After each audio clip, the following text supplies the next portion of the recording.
this was a nice, fun, adorable episode. And the first episode solely focused on Twilight since about season 5, I think. It's really good to see her back to her old adorkable ways, especially when Flurry Heart is around, which seems to just double everything. Yes, I know there's still some hatred around Flurry Heart for her design and basic existence, but I think if they use her like this, she's okay. She does bring out a new side in Twilight we haven't really seen before, and it's hilarious every time Cadance and Shining Armor show up that they're very frazzled. Heck, this episode actually gave Cadance a bit of character development, so that's good.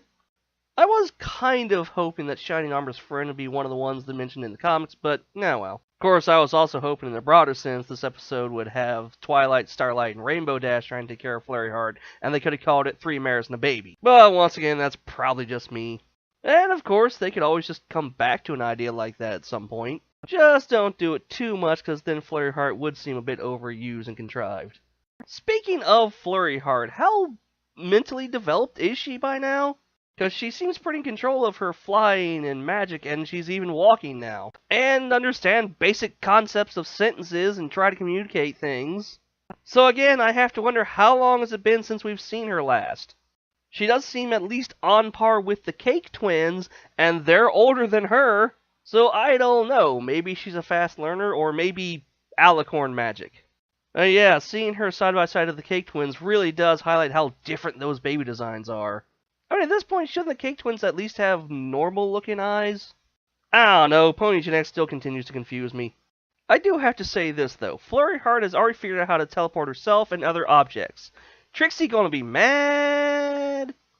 I do like to imagine that Starlight and Trixie heard all the ruckus in the castle and decided just to sit this one out. Actually, those two having to watch Flurry Heart would make for an awesome episode. One of the things that I found interesting was the book that Twilight had mentioned. The Unabridged History of Amulets in Equestria. I wonder why she'd want to read about those. Sirens reference maybe? Also, Pony Latin, really? Really, guys, you couldn't have thought anything better than that?